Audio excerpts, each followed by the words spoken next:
Hi, Jerry here. I'm just here to remind you that our website is notanotherfakenewscast.com. You can find us on our social media at PGMcast. That's on Twitter and Facebook. If you search NAFNC on Google, on YouTube, on any of the podcast apps, and you'll find us there. Please write reviews, tell your friends about us, share our stuff on social media, try and generate more of a following and grow our audience so that we can continue to try and, hold politicians to account and bring you interesting stories, interview journalists and, anybody who you think maybe we should talk to. If you want to send us a bit of positivity or if you want to criticise something that we've done, then you can get in touch with us at info@notanotherfakenewscast.com. That's our email address. If you want to contribute to the running of the show, find us on Patreon at patreon.com/PGMcast. You can contribute as little as $1 a month towards the running costs and the server costs and stuff like that, if you feel that's something you want to do. If not, we'll always put all our content out there for free because that's what we're about. Without further ado, we'll go to our latest interview with Andy Wightman.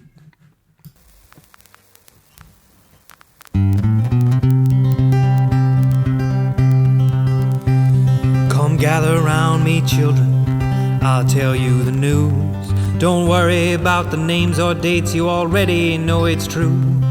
The doctor hates your baby, the prime minister's a ghost, and all them folks are sailing here 'cause they're in love with boats.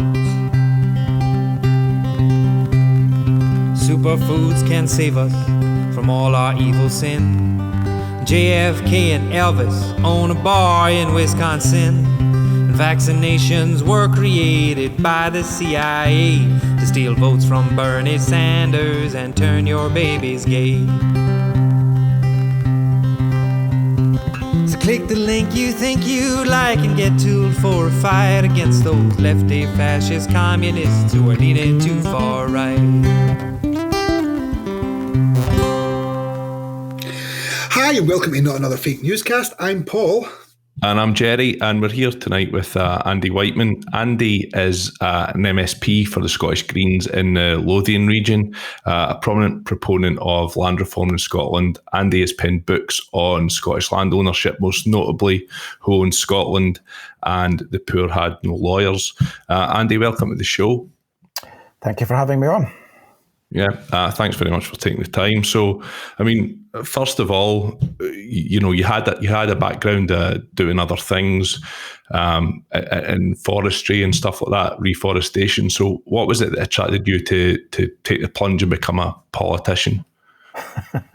Well, in the 90s, I was quite active as a campaigner on environmental issues and land reform. I wrote my first book in 1996, Who Owns Scotland, which was concluded really by saying that, we're not going to really tackle the land question until we've got a domestic legislature that's got the time and the political will to get to grips with it. And of course, by that time, it was fairly clear there was going to be a Labour government, and the Labour government came in, of course, it duly legislated for that. So I took quite a bit of interest in the early work on land reform, engaged with a number of parties, principally Labour and the Liberal Democrats. They were in power, of course, and became quite familiar with the political process, but always kept myself out of any political parties because I spoke to everyone. I would speak to anyone who wanted to speak to me. So I didn't want to get too involved in party politics. 2006, 7, 8, I was abroad in Ethiopia. My partner had a job there, so I was out of things for a wee while. But during that period, you might remember Donald Trump was busy developing his golf course in Aberdeenshire. And I got a bit involved at a distance, did some research, published a report, came back and just began speaking to folk. And a few folk suggested that I come off the fence and declare my political allegiances. So I just joined the Scottish Green Party in 2009, I think it was, or 2010. And then a close friend of mine who's in the party said, well, do you fancy having a tilt at Holyrood? I said, why not? Give it a go. And we campaigned and the rest is history. So, but I'm not a career politician, I'm standing in the elections next year. I'm on the list again. But at this stage, I think 2 terms would probably be enough. I've got a lot of things I want to do, and one of the frustrating things is that actually in Parliament, you actually can't achieve a lot of the things you want to do. It can be quite frustrating. Yeah, so I mean that's a good point. And did you find that it was easier to influence it from the outside, lobbying into the Parliament, or have you found that you are able to achieve some things better being on the inside? Well, it is true. It is both. Yeah, you can achieve more things on the inside, but your opportunities are limited because as an opposition MSP, you don't have the power of initiative. So the government, whatever party's in government, gets about 85% of the parliamentary time. So its legislative programme is the main one. We can, at best, anticipate introducing one member's bill, and I have a member's bill, but that's very hard work because I don't have a civil service behind me. And then you can amend legislation that government brings forward.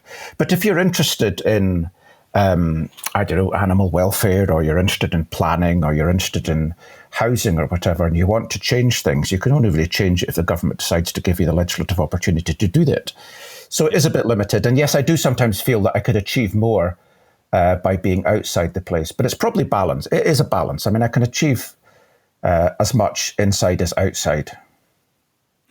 What about the fact that the SNP to a certain point kind of rely on the votes of the Greens to get certain bills through? Does that give you any opportunity to kind of lean on them and influence them in any way? Yes, it does. Yes, it does. And we've made some important gains that way.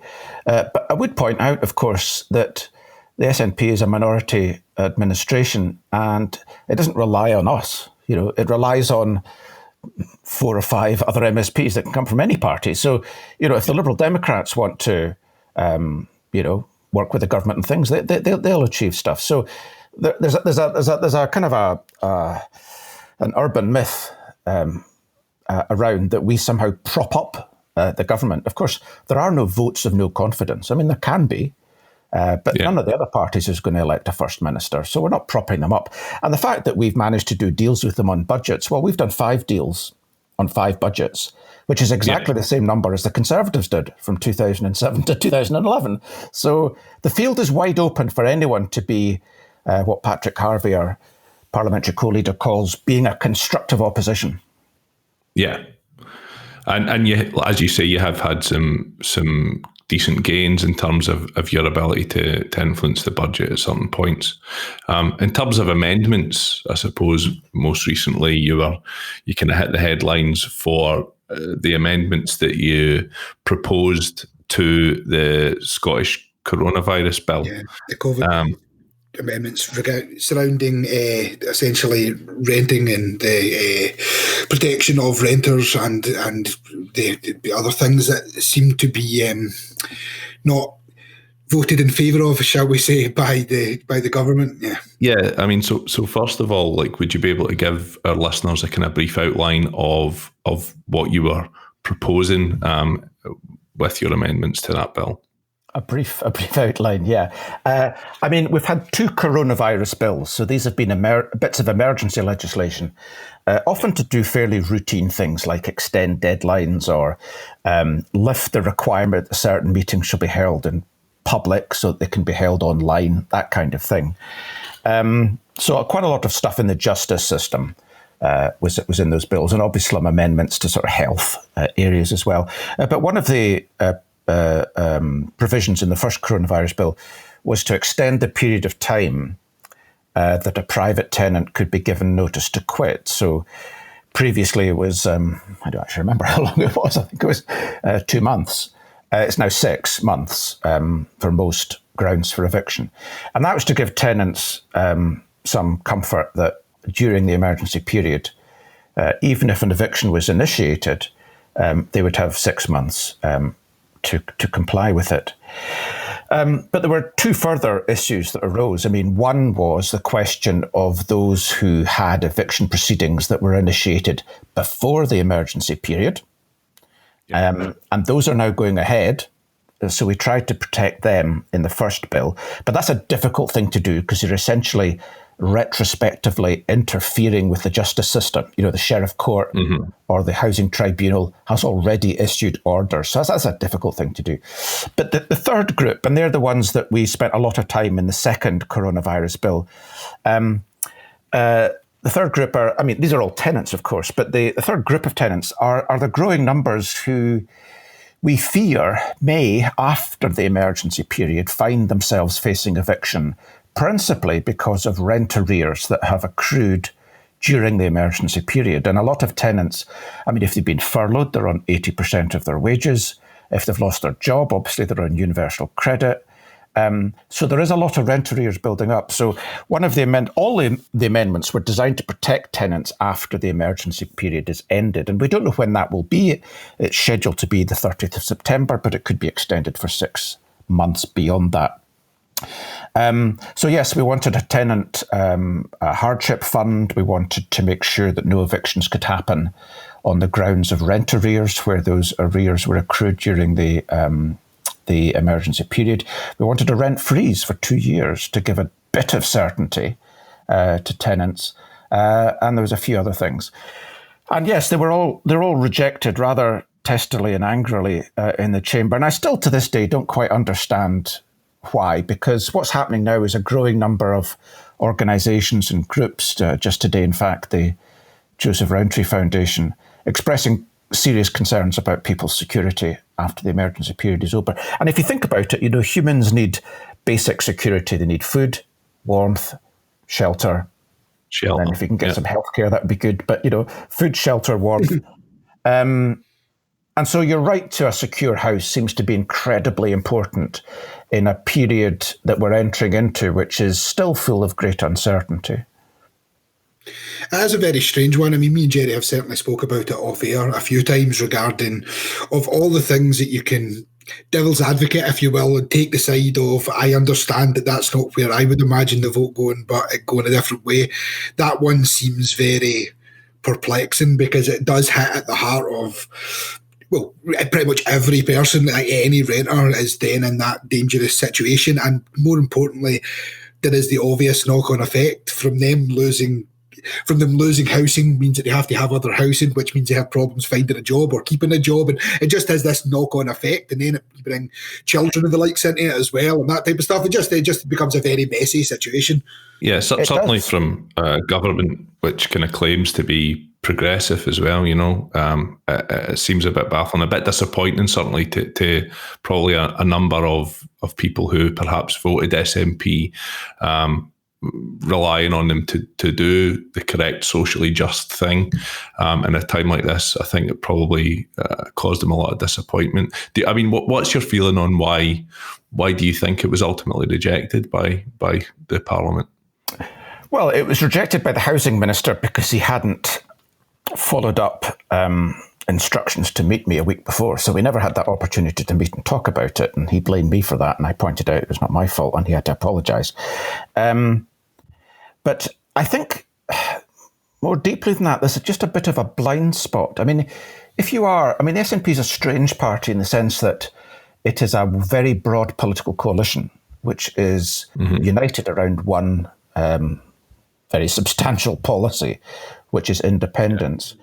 And they're strange in that respect, but also they're in a difficult position, if you like. I mean, governing is not easy. And you've got to maintain coalitions of interest. And so government's constantly making calculations about, you know, winners and losers, as it were.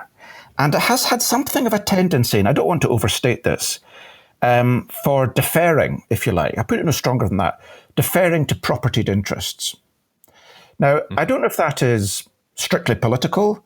I think a lot of it's to do with the innate conservatism of the permanent government and the civil servants and the legal directorate, who will say to ministers, "Oh, minister, that's a bit risky. You know, you don't want to start interfering in property rights. You know, you might find yourself in court under Article 1, Protocol 1 of the European Convention on Human Rights." So it's a mixture of things. But ultimately, on this occasion, I think it was a big political miscalculation. I mean, if for no other reason, 15% of Scots live in the private rented sector. So if I was the government, I'd say, well, here's this Andy Wightman coming along with a lot of these, quite modest policies, actually. They're not particularly radical, and they're all designed to just help at the margins, actually. Let's make some concession so that after the debate, we can sideline him and say, well, he was being a bit extreme, asking for the moon, but look what we have done. And they'd be able to then command the narrative. And it is odd and unusual for government to concede absolutely nothing in a policy area. But as I say, to this date, I don't understand exactly why or what went on, and obviously things have moved on. But it's very clear that we're going to need more legislation on the private rented sector. So I'm actually working on a bill which we'll publish in the autumn. It won't be introduced to Parliament because we won't have time. Well, you can only introduce one at a time. And that will contain a number of measures, including getting rid of some of the mandatory grounds for repossession. I mean, if you live in Germany or Sweden and your landlord wants to sell, you may not even know about it. You might find out because your rent's going to another person. But you stay put. You're a sitting tenant, and the person what they've bought is a property with a sitting tenant. And just like a crofter can't be evicted if you buy an agricultural estate, tenant farmers can't get evicted if you buy an estate with tenant farms on it. Neither should domestic tenants. So we would get rid of that ground. That wouldn't be retrospective, so people who already had tenants could continue to use that ground. But new entrants would have to decide, well, do I really want to rent this property I have? And this, on the basis that, they might not get it back for a long, long time. And if they don't want to do it, fine, don't do it. So... Yeah, I mean, I have put this as just becoming just that little bit more like a normal European country, which annoys the SNP a little bit because, of course, they want to be a normal European country. But the thing is, in so many policy areas, we're still quite reactionary and I would say backward. And we're out with the European mainstream on things like housing.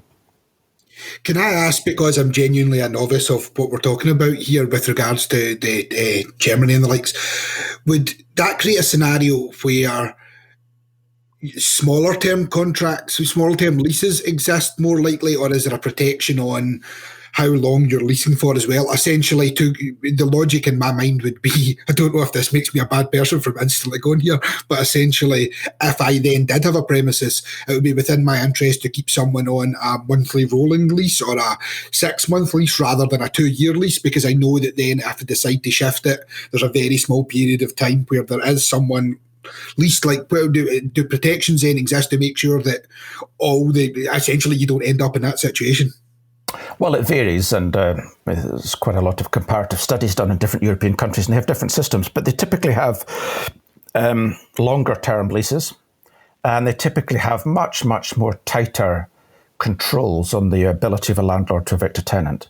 So in Germany, half the people live in tenanted property, and a lot of the tenanted property is owned by pension funds. So, the Volkswagen pension fund, may own tens of thousands of properties. And, it gets a decent return. I mean, a pension fund is an ideal landlord because they want a steady, modest return of, 2% or something.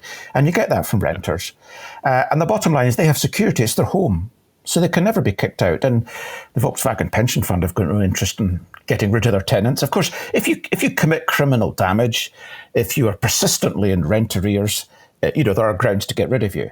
But once someone has decided, I'm renting this to you, it is your home, then only under very limited circumstances can you be kicked out of your home. And that's the fundamental point. We need to shift to a human rights-based approach on this. So only in extremis should you lose your home. And of course, that's the basis if you own it as well. In extremis, your mortgage provider, your lender can get rid of you. And, that's fair enough. Property still rules in a sense. It's not an ideal world, but it's fair enough, I suppose. But they have much, much more security. That's the bottom line. Yeah, and so, it's an attempt to redress the balance essentially and give more rights to. I mean, all of this is a balancing act between the rights of property owners and tenants. And essentially, all I'm saying is that because it's a tenant's home, but the landlord's second home, one presumes the landlord already has a house, then when we come to weigh these interests in the balance, it should tilt in favour of the person for whom it is their home. Yeah, for sure. So you mentioned earlier the fact that the SNP are a kind of broad spectrum party united around one kind of binding aim in Scottish independence. Scottish Greens have openly supported independence for Scotland for a number of years now. What are your personal feelings on independence, Andy? Are you pro Scottish independence? Well, I voted yes in the 2014 referendum, and I certainly believe that Scotland would be better governed if we're an independent country. I mean, my thinking on this is rather more, I suppose, nuanced and complex, if you like. I mean, Scottish Greens also have a policy of no borders. We want to get rid of nation states. We want to get rid of international borders. Nation states are a very modern concept. They only emerged in the late 19th century. And really, for all of history and well into the 20th century, you could wander around Europe without a passport. There's no border controls. So we actually believe we should get rid of nation states. And that runs counter to the idea of creating another nation state. And I'm also, and we as a party are also very, very committed to localism and subsidiarity and decentralisation. So in a sense, you have to address questions like, well, if Scotland were to become an independent country, what would the Constitution say on the right of any component part to secede? So if Shetland wanted to become independent, what does a Scottish Constitution say about that? A Scottish Constitution should, in my view, allow that. So in terms of constitutional politics, yes, I think we'd be better governed as an independent country, but I also think we'd be much, much better governed if we had much, much stronger and more local government. And I also think the planet would be better governed if we didn't have the competing sovereign interests of nation states, which of course means that the world affairs is dominated by a small number of very, very powerful actors. Well, I mean, a real proper constitution would be a nice start for in the grand scheme of things, because, obviously there's very few countries out there that don't have a proper written constitution, and we currently live in one of them at the present moment. So it would be nice. It would be nice to have one with protections there that we all knew and understood. Yeah, certainly. And one of the attractions for a lot of people in the idea of independent Scotland is the opportunity to have a say in what the constitution of a new country or a returning country, if you like, might be. If you were to attempt to persuade somebody who was not in favour of an independent Scotland, Andy, how would you do that? Is there anything that is particularly important in your mind that you would say to somebody who is vehemently against the idea of an independent Scotland? Well, that's a good question. I mean, I think it's difficult, okay?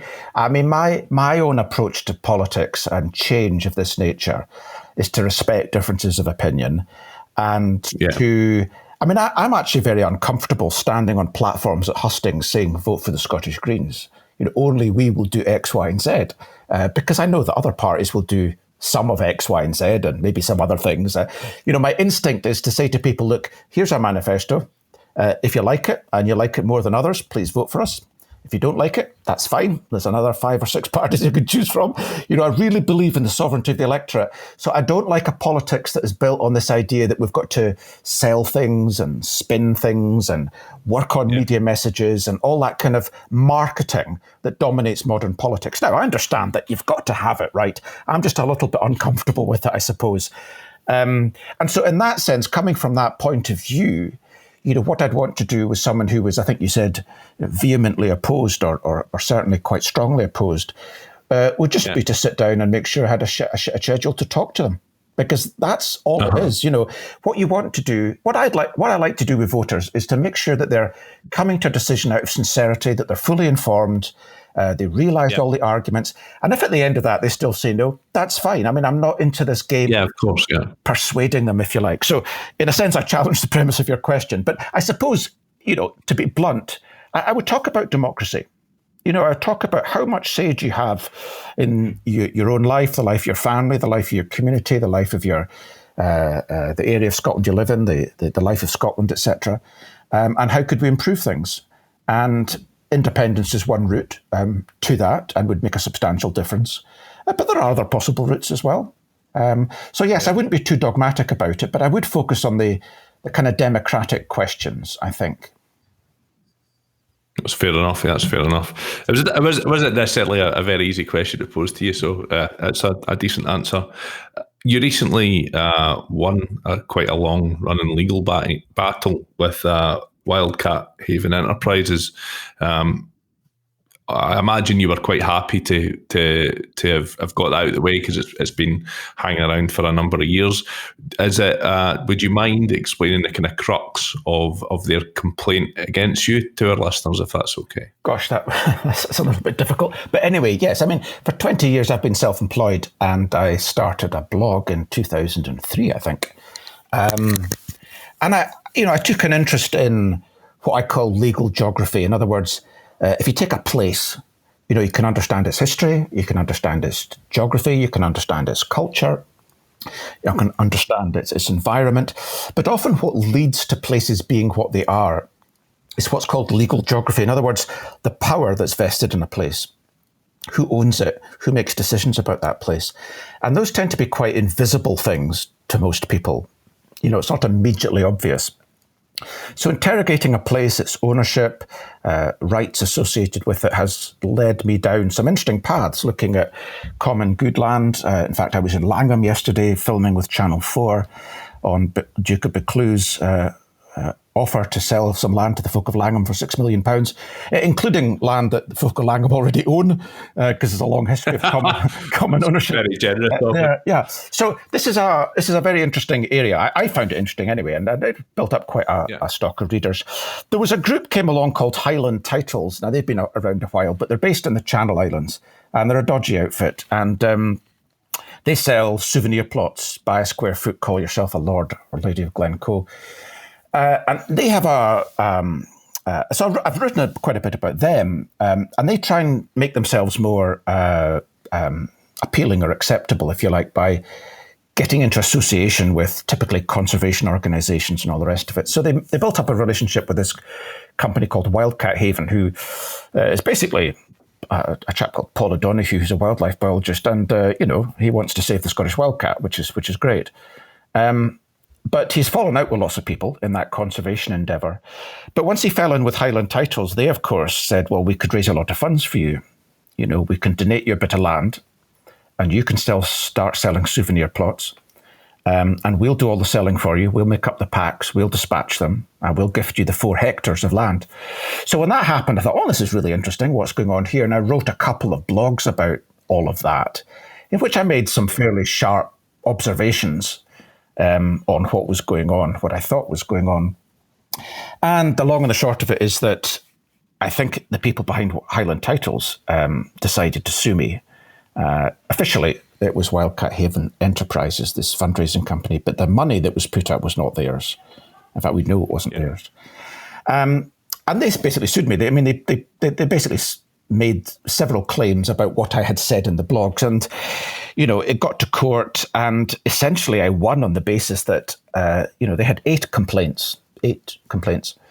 And most of them were defeated on the basis that the meaning that they attributed to those words, which they thought were defamatory, was not the meaning that an ordinary reader would derive from those words in the view of Lord Clark. So we won on the first line of defence, which is meaning. In other words, if I say that you are a serial thief, and I base that on some words you'd written, but those words don't bear that meaning, I'm just interpreting them, and you sued me, then you probably win on that. Then you've got another line of defence, which is fair comment. In other words, what you said is not strictly true, but it's a fair comment on true facts. It's an opinion. And then there's other lines of defence. So we won not comprehensively on all of that. And to be blunt about it, it was a stupid action to have brought right from the beginning. It was clear that it didn't have much prospect of success. But the people behind it were very determined, and they had money. And so when you're faced with a defamation action, you've really not got much choice, actually. If you don't defend yourself, and they were asking for £750,000, and that's the other thing, they failed in court. Damages. They failed in court to demonstrate any loss. Because if you're a company that's suing, as opposed to an individual, you actually have to demonstrate real and tangible loss. And they failed to demonstrate that. Based on based on the allegations or the things that you had said about them, that they had caused a loss to their business. Indeed. If I said that a leading supermarket was selling, I don't know, bread that would kill you because there was poison in it, and then their bread sales fell off a cliff and there was no substance to my story, they'd have a right to sue me and get some damages. But yes, so when you are sued for defamation, you haven't really much choice, because if you just don't defend yourself, you're immediately liable to 7 months. You've got to defend yourself, and defending yourself on a complex defamation charge is hugely expensive. So we had to crowdfund. But what was delightful about it was, crowdfunding is a relatively new thing in legal terms, and I was involved as the lead litigant in an Article 50 case, which went all the way to the European courts to test the question as to whether the UK could unilaterally revoke Article 50. And we crowdfunded that. So that's different, because that's, as a pursuer, people agree that they want that question tested. I was a defender, so I had no idea how much money I'd be able to raise. But yeah, we raised £160,000, which I'm obviously extremely grateful for. And we still have to recover expenses in the court. That's still ongoing.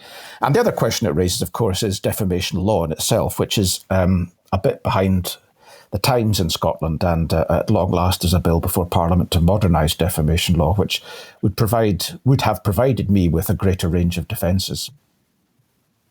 I mean, I suppose Scottish law is something which you've become somewhat of an expert in with regards to land ownership. You've written certainly at least one book which focused heavily on the history of land ownership and the sort of the legal background to that.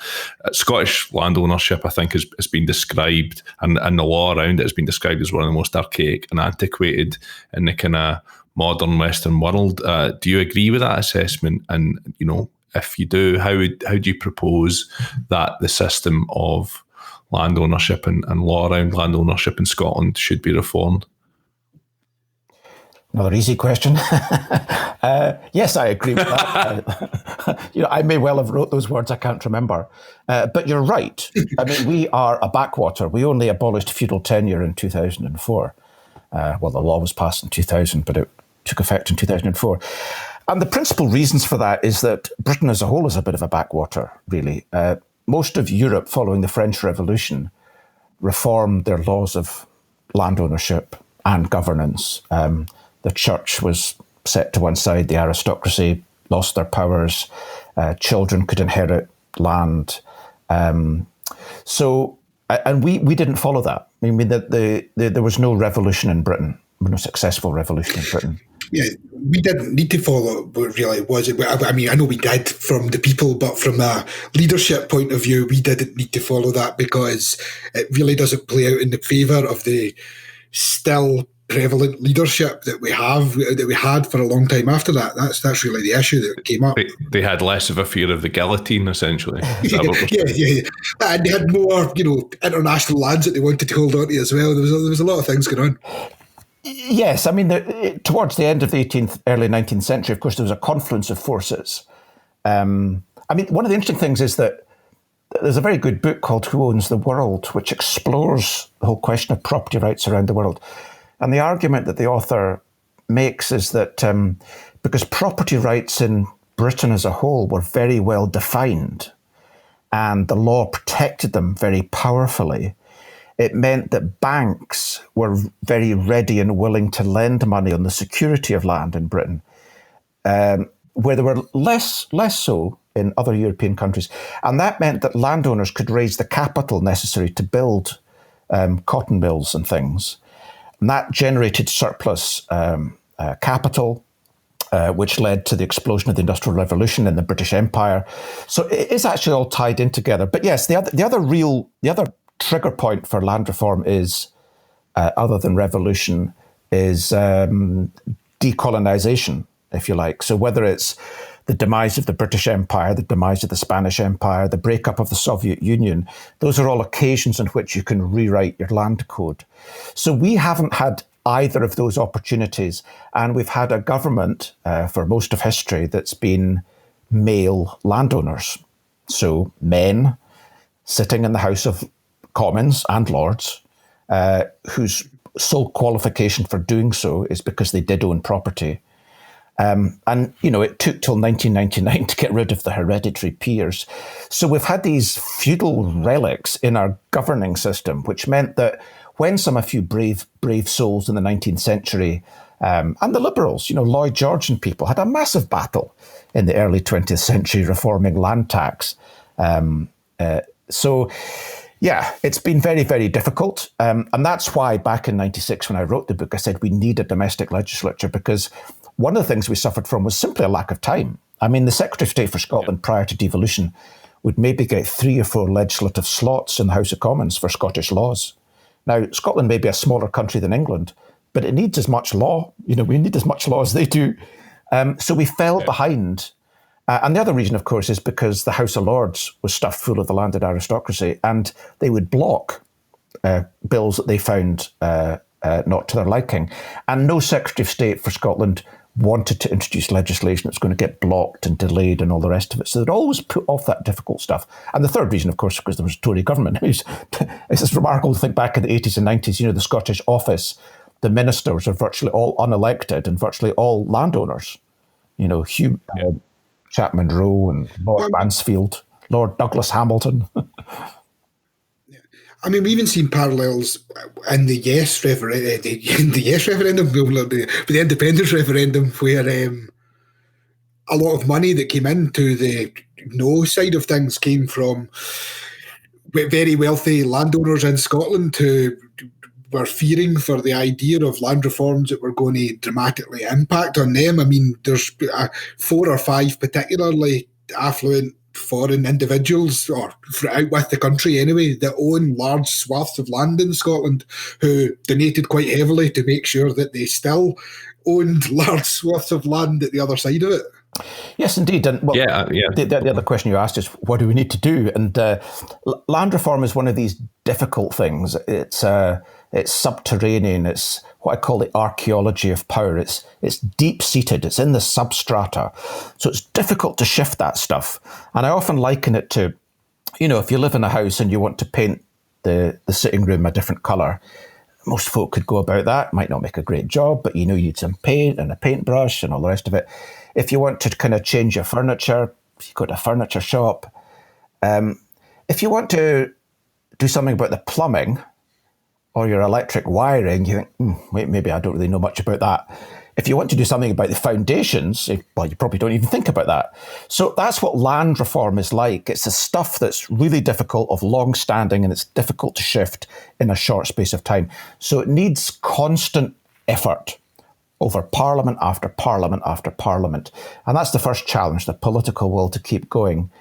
And the other challenge is that it does offend certain interests, and you have to be prepared to stand up to those interests. So the kinds of things we need to do, we need to have more regulation in the land market that operates in the public interest. We need to have a much more fairer tax system on land. So, for example, one of our local taxes is the non-domestic rates, often called the business rates.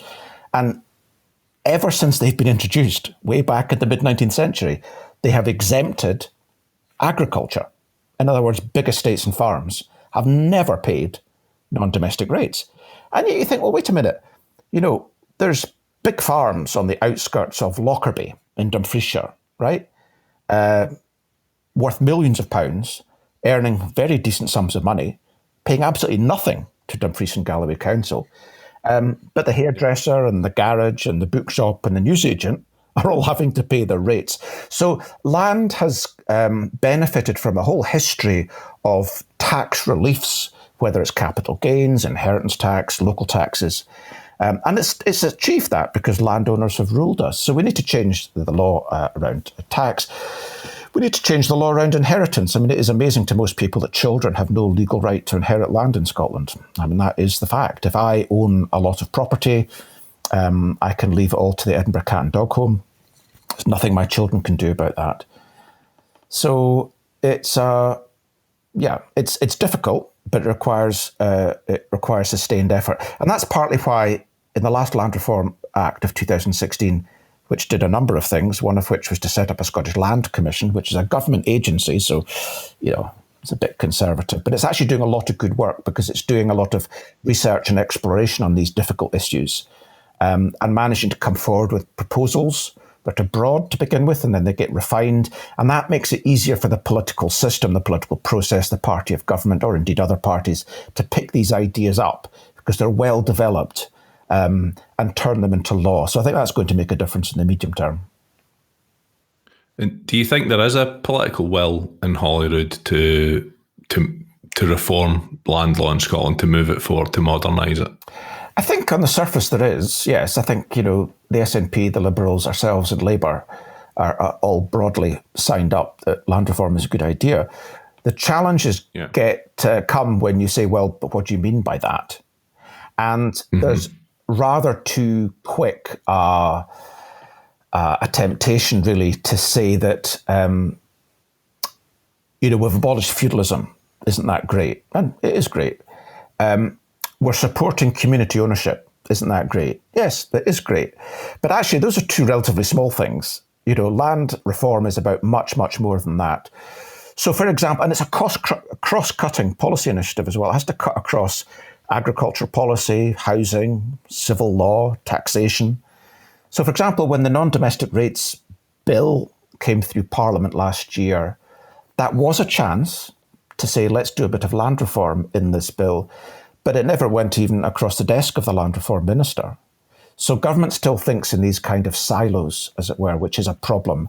And also government is always reluctant, and it often finds it difficult to do things that take quite a bit of time, quite a bit of thinking, and challenges vested interests. There's always something a little bit easier to do that's a little bit more popular or populist and won't take so much time and will play better with the electorate. So, yeah, we face a number of challenges. And then, as I said earlier, a very conservative permanent government that finds it difficult to conceive of doing radical things. So, like, in very kind of practical terms, what impact does the current system of land ownership and land law that we have in Scotland, what impact do you believe that has on ordinary people? Well, if you look at housing, for example, which is not an issue that's normally associated with the land reform, but it's fundamental to it because houses sit on land, it's property. I mean, houses are overpriced in this country. I mean, for the price of a 1-bedroom or 2-bedroom flat in Edinburgh, you can buy a 5-bedroom detached house and 2 acres of land in any of the US states.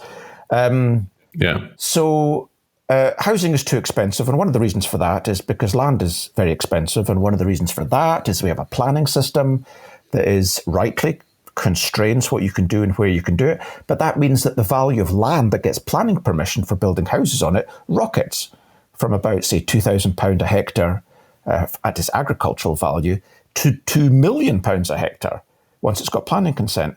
And that £2 million, or that £1,998,000, gets captured by the landowner. That's a really important area of land reform, and it's called land value capture, where the public authority, the local authority, would buy the land at modest prices, and this is what they do in Germany. They might give the landowner twice its current value just to give them a bit of the gain, maybe even 5 times the current value, but not 1,000 times its current value. And then it would master plan and work with local people to design a lovely place to live. And then co-ops and housing associations and individuals would buy plots and build houses. So that's a very good example about how our housing system and our land system have conspired against the interests of the people because it's dominated by speculative housing developers. And these people are not even speculative housing developers, they're speculative land developers because they need to pay for the land. They need to get hold of the land. And once they get hold of the land, building the houses is just a bit of a necessary inconvenience for them. And they want to build it as fast as possible, as cheap as possible, get it out the door as fast as possible. So that's a good example where land matters. In more rural areas, of course, we still have a very concentrated pattern of land ownership where a small number of people own most of the country. And that means a lot of the decisions about land, which are often quite strategic in nature, are taken by a tiny handful of people. And often by people who don't even live on the land, don't even live in Scotland, perhaps. And that runs counter to the short, medium and long-term interests of local people. And they've come to accept that. But we have some laws now on community right to buy. They can begin to intervene in the land market a little bit more. But again, they still face problems of the expense of land. So when I was in Langham yesterday, for example, the Duke of Buccleuch wants to sell this land for £6 million. Now, how folk in Langham are going to get hold of £6 million is, well, best of luck to them, but it's a real challenge. So as long as we continue along this path of what the World Bank call market-assisted land reform, where you need willing sellers and willing buyers, we're not going to change the pattern of land ownership very quickly. Yeah. And one of the main reasons I asked is because I think this is something that massively affects people, but the majority of people probably don't have a lot of awareness of how it affects them and why. Paul gave a great example earlier in terms of, looking at the major donators to the Better Together campaign around the 2014 independence referendum. We can see that many of the larger donators were owners of large estates in Scotland. Do you think that a genuine fear of land reform was something that motivated those donations to that campaign? I honestly don't know, and probably not. I mean, my view would be that these are people who are opposed to independence, and they own a lot of land. They are therefore quite wealthy, and therefore they would naturally crop up in any able to do so. Bunch of donors. Yeah. But I mean, I think underlying it, there is a risk from their point of view. Absolutely. I mean, we were discussing this in Langham yesterday about what Buccleuch is doing. So Buccleuch Estates, who are the largest private landowner in Britain, are trying to parcel off some of their holdings because they do see the writing on the wall. I mean, I think they see that, in the medium term, there is going to be more land reform. I mean, there might not be. I hope there is. But they don't want to risk there not being, as it were. And so they're putting themselves in a position where they can say, well, we're ahead of the game. Look what we're doing. We're being very benevolent. And that's a very traditional approach from landowners, is to preempt more radical reform by doing things that seem to align themselves with the public interest and the local community interest. And it's historically been characterised by a very paternalistic attitude.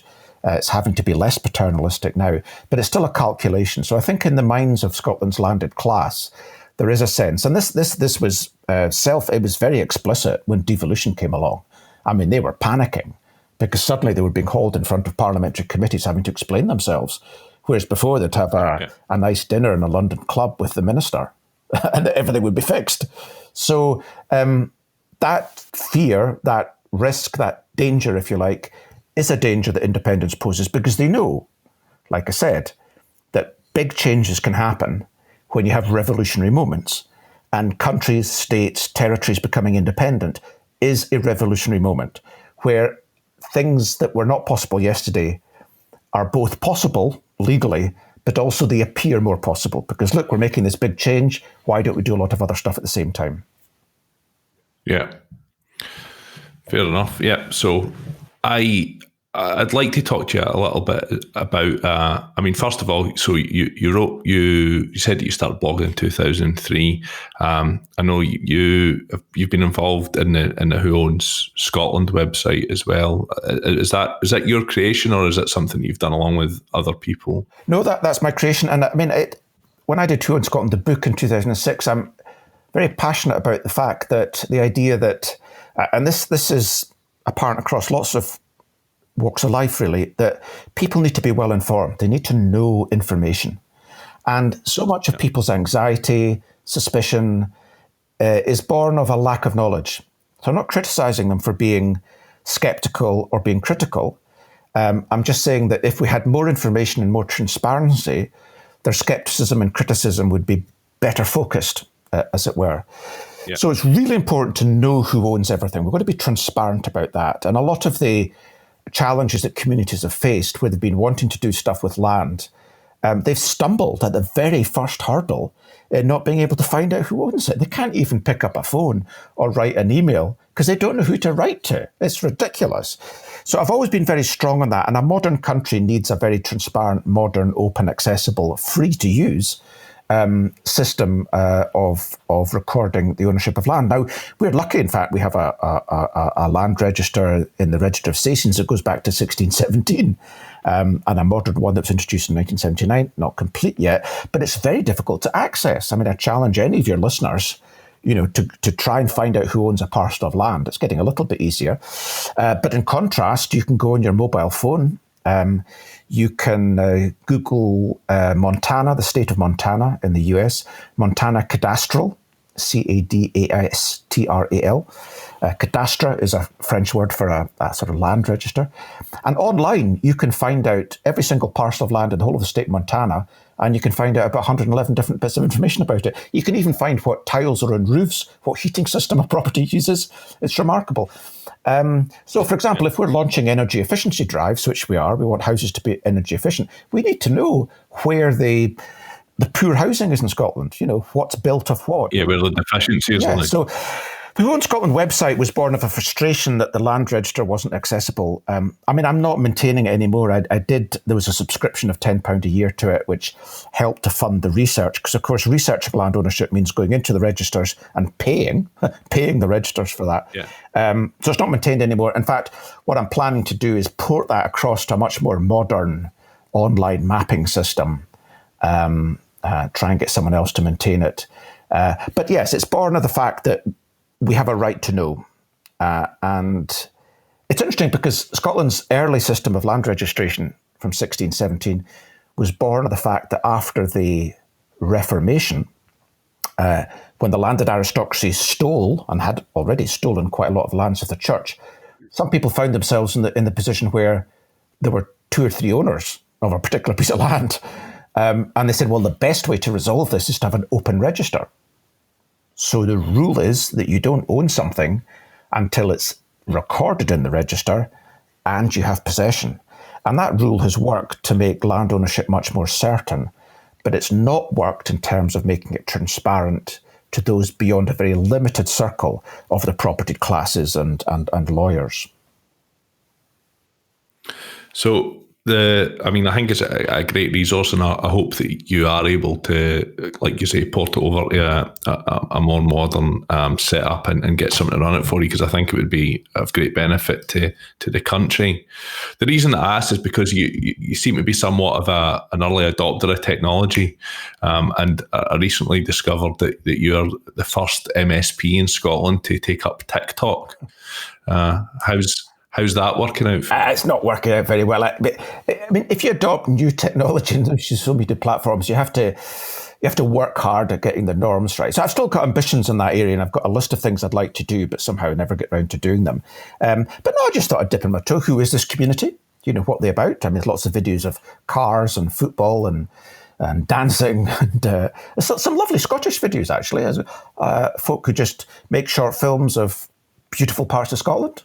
That seems to be very popular. So I want to try and, it's an easy way of making videos, but I want to try and just reach out and see if there's people in that community who are interested in Scottish politics. So yeah, let's see. But an early adopter of technology, it's been needs must. As I say, I've been self-employed up until 2016.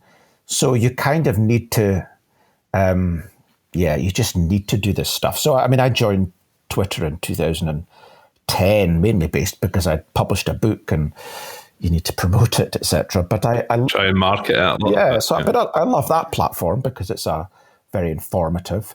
I was very active on Facebook, but then when all the scandal broke about data harvesting, I left it. But I joined it again 3 months ago because, I don't know, it's a good way of making contact with constituents. No needs must. And technology is becoming that much easier now. It's not a scary thing. And what's been interesting about lockdown, of course, is that all of us have had to begin to embrace technology in a way that we've never had to in the past. And that's been problematic, of course. But it's also created new opportunities for people. I mean, my daughter's a musician, for example. She's just graduated with a master's from the Royal Conservatoire. And of course, it's not a good world to be launching a career as a musician. But of course, they're all finding, they're exploiting the online platforms much more aggressively. It's no substitute for live music and bands and all the rest of it. That will come back.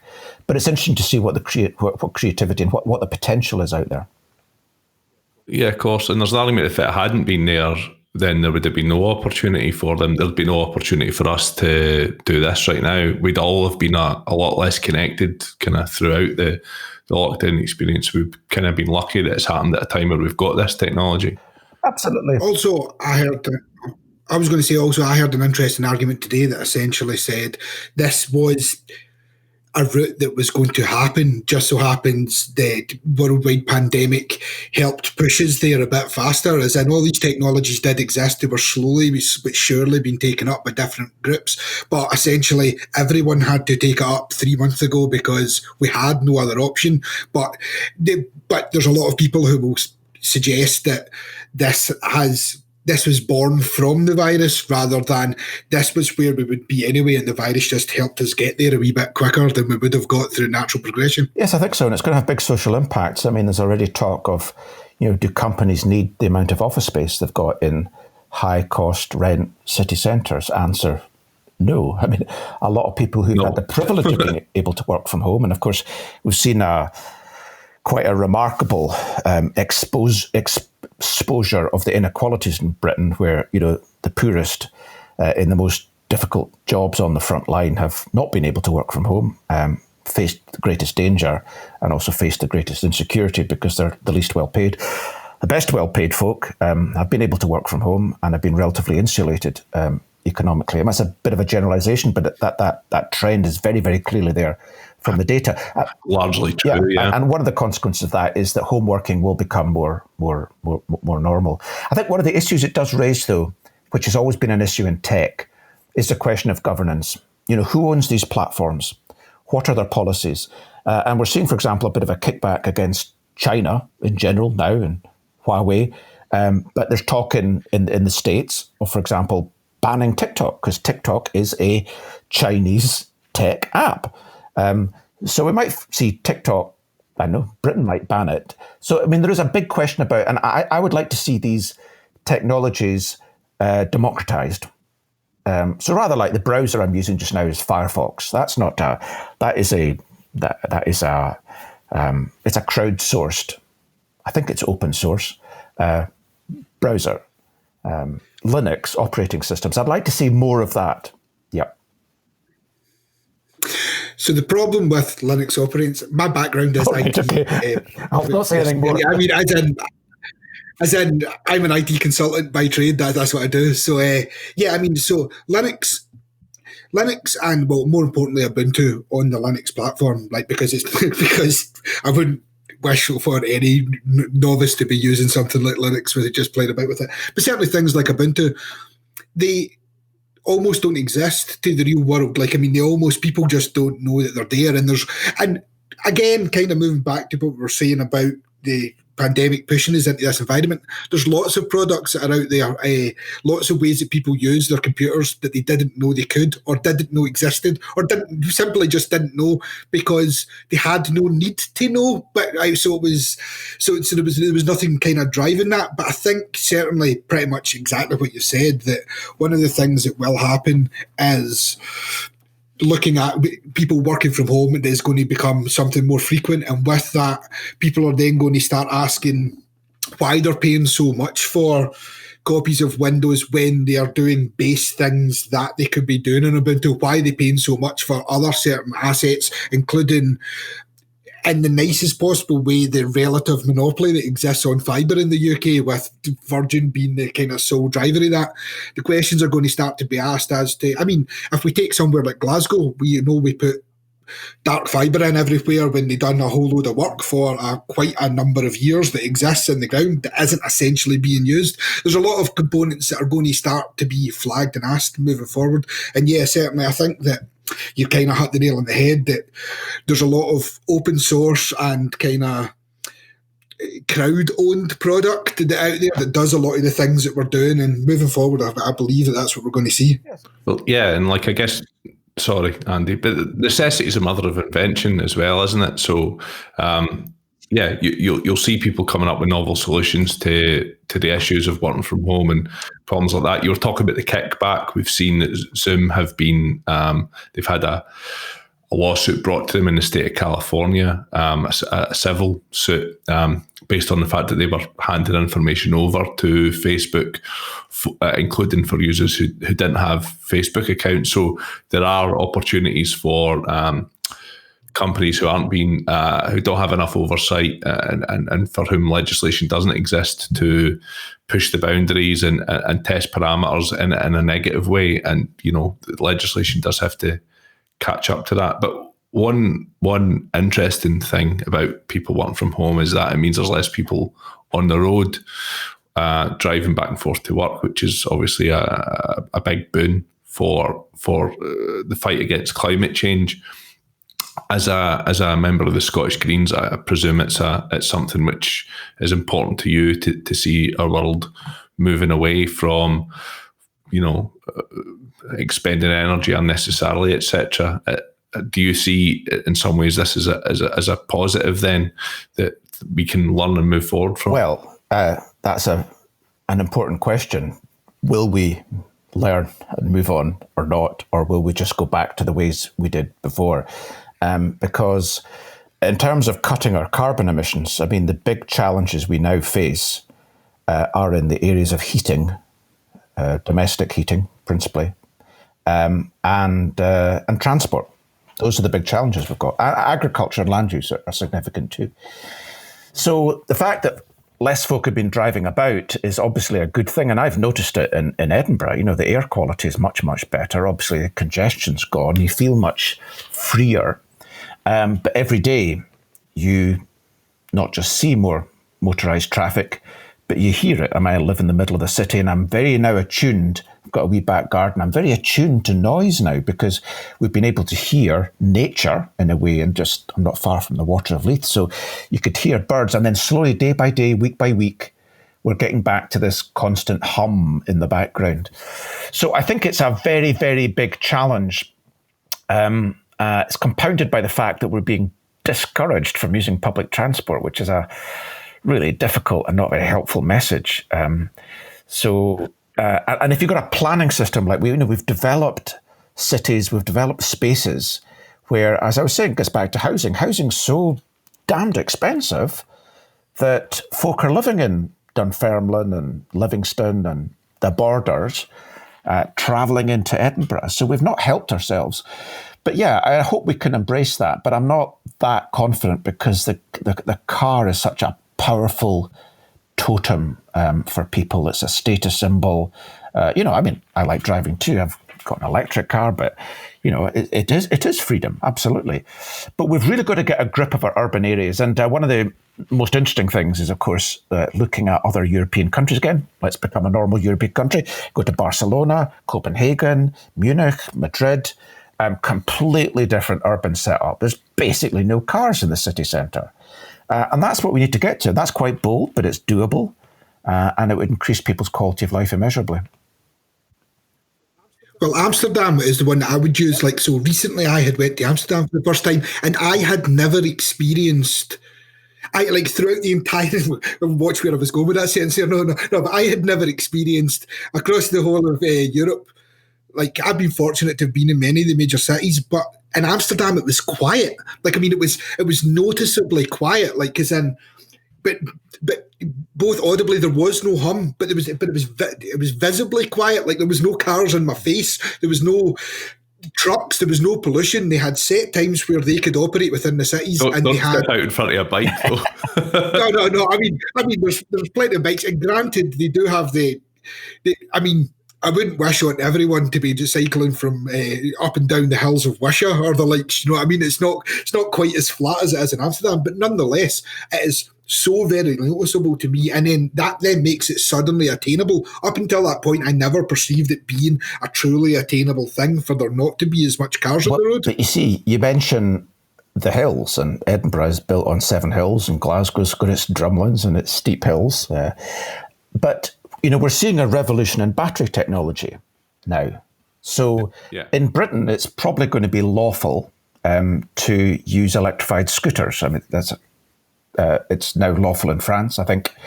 And electrified bikes. I mean, there's now bike sharing, and you've got bike sharing in Glasgow, got it in Edinburgh. There's now electric bikes there.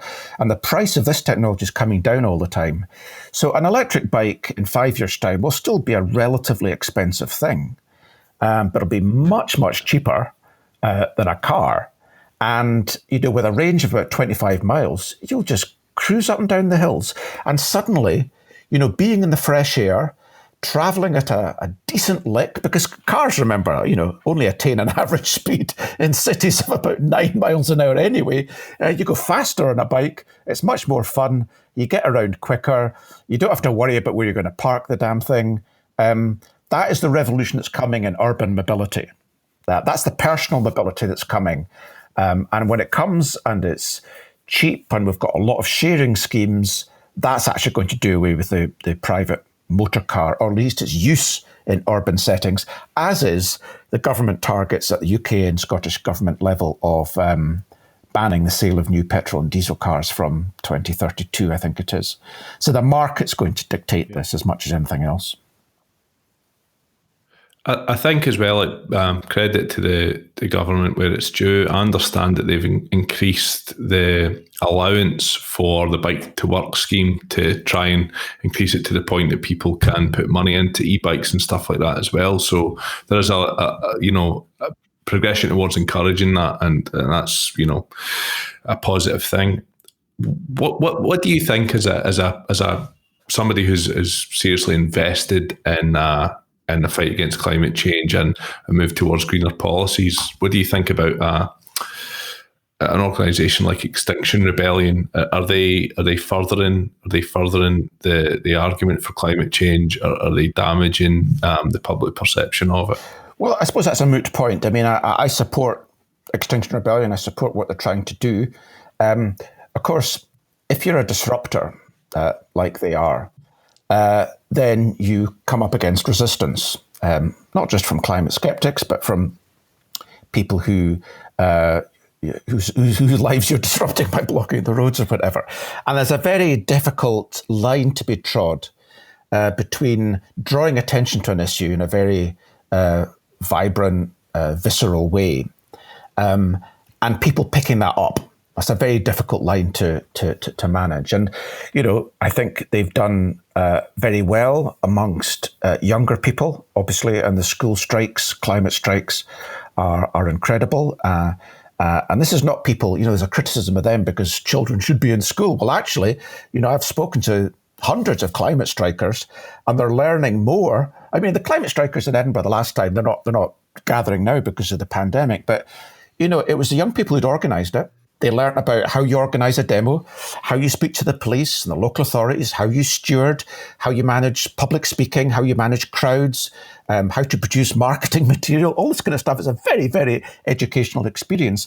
So I think broadly we need these movements. We definitely need these radical movements because they're the only things that ultimately shift public opinion, and not so much public opinion as political opinion, because the political establishment in most countries is compromised because it is in hock to vested interests to one degree or another.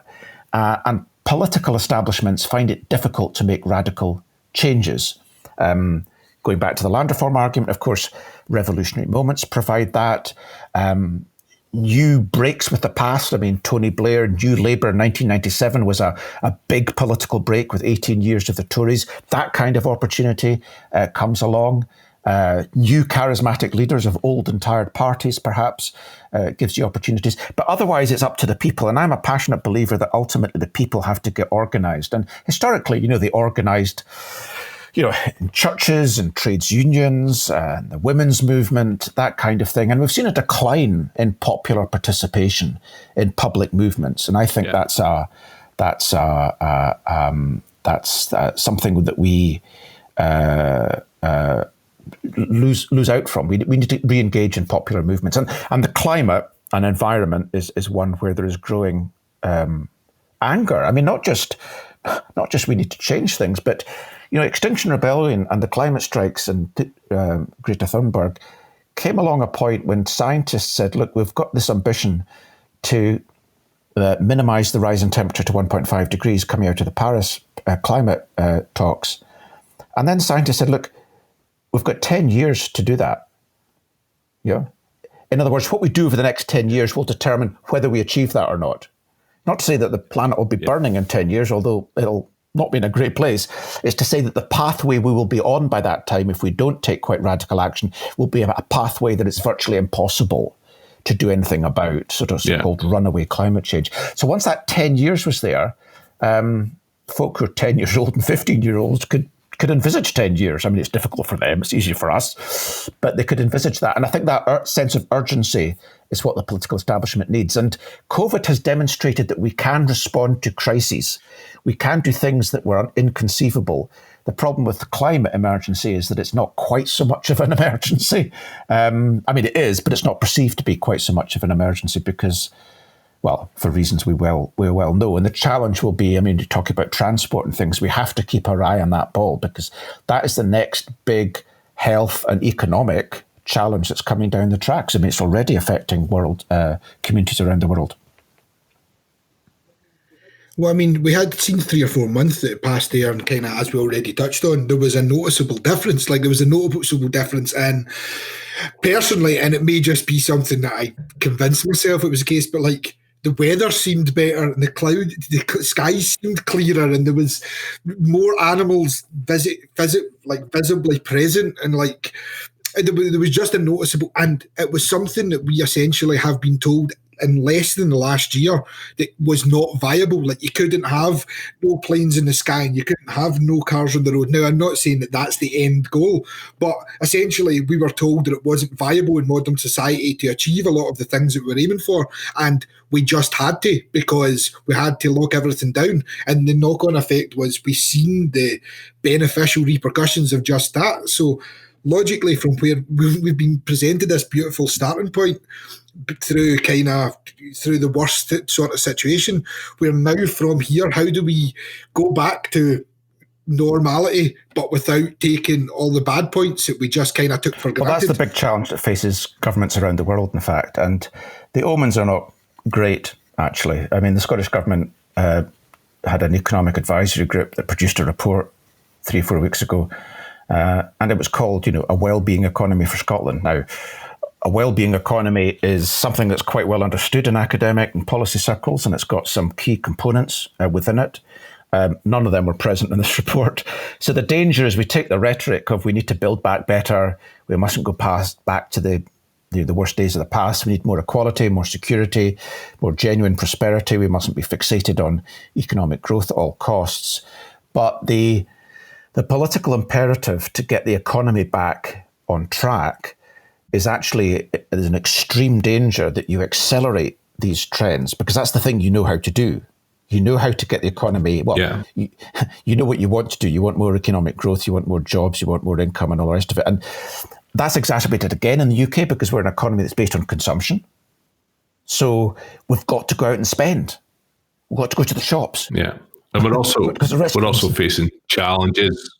We're facing challenges at this moment due to the Brexit situation as well, whereby we were already stretching for extra growth, and now this has compounded on that. You don't want to talk about Brexit, do you? No, we really don't. We've talked Brexit to death. But I would say that, similarly to what you were talking about in regards to land reform earlier, when you are looking for market-driven solutions to solve that problem, it's probably not going to happen, or it's going to happen extremely slowly, much slower than is required. And with climate change, perhaps even more so. We keep being told that the market will fix this and the market will come up with a solution for this, but the market quite patently is not going to do that. It is going to require legislation. So in terms of, again, difficult question, but practical solutions, what are the practical solutions that we need to push climate change to ensure that this crucial 10 years we meet those targets? Just before you answer, Andy, of all the hard questions you've been asked, what's the practical solutions to fix climate change is probably up there with the. We're not here to ask easy questions, Andy. The thing is, we know what we need to do, because the Committee on Climate Change and many other people have been identifying the biggest polluters, as it were, and they have changed over time, and they're different around the world. Different countries are at different stages of all of this. I mean, China is still building coal-fired power stations. So when you ask about practical questions, I mean, some of the practical questions have to be addressed at a global scale. So this needs to be a joint international endeavour. Now, that's not being helped by the activities of people like Donald Trump. But, for example, it wouldn't cost a great deal of money, and it's not being helped by the fact that, we're falling out with China. But if we could assist China and say, look, we don't want you to build any more coal-fired power stations. Here is some of the technology that we have, and we're willing to make it available to you because we're all in this together. And Chinese pollution is American pollution. I mean, it goes into the atmosphere. We only have one planet. We need that kind of bold action globally.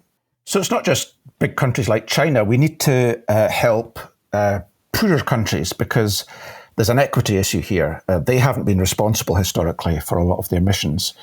And yet the technologies that are cheapest tend to be the dirtiest ones. So they need to be helped to leapfrog dirty technologies. So the real answer to the question is a global response to meet the challenges that were set down in Paris. And there have been plenty ideas about how that could be achieved, but it requires political will. Then at a domestic level, whether it be in Europe or the UK or in Scotland, obviously there's lots that can be done. The problem as you get on a smaller scale is the contribution you make to solving a global problem becomes that much smaller. But what you can do, and what Scotland has done quite successfully, although there's a long way to go, has been to, for example, decarbonise our electricity system to generate a lot of renewable energy. And that gives you it doesn't contribute a vast amount to the global climate crisis, but it provides you, at the very least, with a moral platform on which you can say, look, it is possible. Here's how we did it. And for a lot of countries, that's very helpful because they genuinely don't know how to do it. So it requires a lot of domestic action and innovation as well, doing things differently, experimenting. But as I said earlier, the real challenge we've got are heat, transport, and land use. And those are things that we can influence. We talked about cars and cities. We can dramatically reduce the amount of motorised traffic on our roads by, for example, spending a lot less on building roads and a lot more on public transport and active travel, which we've been arguing for. We can revolutionise land use by de-intensifying agriculture, changing agricultural practices, having more local food chains. And that's another thing that's come out of this, is that people now are much, much more aware of their local economies. And I hope that is one change that's going to stay. Respecting local businesses, respecting local food chains. That helps. Less air miles, more ecological restoration of natural vegetation, cleaning up rivers. So there's lots we can do, and I think there's a popular appetite for it. But again, it requires political will, it requires leadership, it requires resources, and it requires taking on vested interests as well, who don't want to change the way they've been doing things. So, I mean, agriculture is a classic case. They emit a lot of carbon through the use of nitrogen fertilizers, through the use of, heavily mechanized agricultural machinery, etc. But you actually look at the food that's produced in Scottish agriculture, there's a lot of good food produced, but, a third of grade 1 agricultural land is used for growing barley for the whiskey industry, for the multinational global alcohol industry. I mean, why are we subsidising that? We're giving them agricultural subsidies. I mean, the alcohol producers should be paying for that. And if you look around the country, kind of local food growing initiatives, the amount of food you can grow in a relatively small area in urban areas, in urban gardening, in high input horticulture and polytunnels and all the rest of it, it's a lot. And I suppose my one sadness out of all of this is that we still have allotments that are based in the Victorian era, where we give people, 25 square yards and a little potting shed. We need a lot more of that. Again, the Germans have what they call Schrebergarten. I mean, they're quarter-acre plots. People have little houses on them. They live there all summer round. So we need to revolutionise how we use land in urban and rural areas. But again, all of that has been mapped out. What we need to do, it just requires political will and taking on vested interests. I suppose as well, to encourage people to engage with that sort of horticulture, for example, it requires a level of education. It requires, teaching communities what tools they require, what skills they need, how you go about doing that. So it's about investing in the education of society as well. Yeah, of course, yeah. I mean, I saw a very interesting story from Glasgow where one of the backyards in a tenement block had been neglected. During lockdown, folk have got time in their hands. Guy goes out, starts clearing stuff up. Another person spots them, comes and joins them. And before you know it, they've built a beautiful garden. They're growing lots of food and all the rest of it. So I've got experience here in North Edinburgh, for example, in some of the poorest communities in Scotland. We have a lot of community food growing initiatives. And people go along there and they learn by doing. And they have a purpose in life and they might be recovering. So this is not difficult stuff. You learn by doing, and it's enjoyable and it's incredibly rewarding. If you've never grown your own food before, incredibly rewarding when you have that first, lettuce or courgette or tomato or whatever it is. It's an amazing experience. It's very, very visceral, and I think it's deep within us as well. There's another thing we actually covered recently, which I think kind of touches on the first part you were talking about with regards to China and Asia and the way that they were dealing with certain things, and that's our, as in the entire country, but also the businesses that we've got taking ownership. There's a lot of out of sight, out of mind type scenario that occurs where like we ship a lot of our waste over to like Thailand, then it's not our problem because it's over in Thailand, or we sell our ships. Specifically, what we had covered was ship breaking. Tanker ships, ship breaking. So we let our ships be sold to a company in like the Seychelles, for example, that then takes them and it takes them all down to India and lets them get cut up and dropped into the sea in India.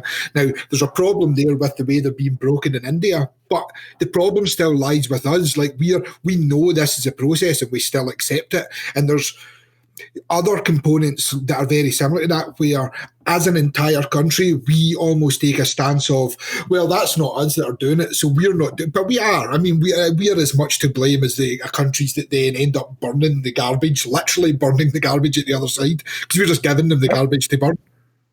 Yeah, and that's what a global economy is like. I mean, I remember speaking to someone who had done a study of agricultural land use in Oxfordshire, actually, which is a lot of quite good land, not the best, but decent enough land. And most of Oxfordshire is growing cereals that are exported to Poland to make animal feed that's then imported to Britain. I mean, that's just mad. Yeah. So the carbon that's involved in that's like utterly pointless, really. All we need to do is build the process in here. And we need jobs. So that's right. So why not? Yep. But it requires investment, and I suppose, and as with the community schemes you were talking about, it requires investment. It needs a government to stump up money where it's needed, rather than. It didn't be the money. I mean, let's get back to land reform. There's vast areas of land doing next to nothing in our cities and the countryside, and legislatively we can make it easier for folk to use that. We could introduce legislation for compulsory leasing. For example, if you can demonstrate a piece of land's not being used to much use, a community would get a compulsory lease on that for, say, 5 years. That enables them to get started to do something decent. So there's lots of other ways other than just money. Human ingenuity and time and community, social capital, as it's called, are in tremendous supply as well. Well, listen, I think that's lots of great solutions to the problems that we're facing at the moment, Andy, and it's been very enjoyable speaking to you. You're a very, very knowledgeable chap, and I wish you the best of luck, and particularly with the land reform stuff that you've been pushing through for a number of years. It's an issue that's close to both mine and Paul's hearts, and been following your career and readers of your books and stuff as well. So where just before you go, where could our listeners perhaps pick up a copy of your book or follow you in your blog, Twitter, TikTok even, that kind of thing? I don't go to TikTok. Well, I'm on Twitter as Andy Wightman. I have a website, andywhiteman.com, which I haven't really been, life's too busy as an MSP to keep up with that. But that's got it's got 500 or 600 blogs on it going back 10, 15 years, many of which are still very relevant. I mentioned again, I was down in Langham with Channel 4 yesterday. I'll be going out in Channel 4 News in the next couple of days. I wrote a blog about that in January 2014, which I promoted on Twitter. Still very relevant. None of those issues have really been resolved. So you can go to andywhiteman.com. And I have another website I'm actually developing at the moment, andywhiteman.scot, which will be up and running should be the next week or so. And that's focusing more on my sort of parliamentary work. But yeah, let's certainly invite your listeners to engage, get involved in politics. And one of the problems is that we have still got turnouts at local elections of barely 40%, turnouts at Holyrood elections of 55, 56, 57%. That's not good. That's not good. No, we need folk to engage. And one of the things that encourages people to engage is that they see the relevance of what is being done, what can be done. So it's really, really important that we politicians aren't seen as folk in ivory towers or distant careerists or anything like that, but we're seen as, accessible folk who are willing to and the best MSPs, the best councillors, the best MPs are like that. Absolutely no doubt about it. But it requires constant scrutiny, constant pressure and constant engagement to make sure we have a healthy democracy going forward. Well, I wish they were all. I wish they were all of that mind, and hopefully a lot of them are. But thanks very much for taking the time to speak to us, Andy. We really appreciate it. You're very welcome. Lovely to talk to you. Thanks a lot.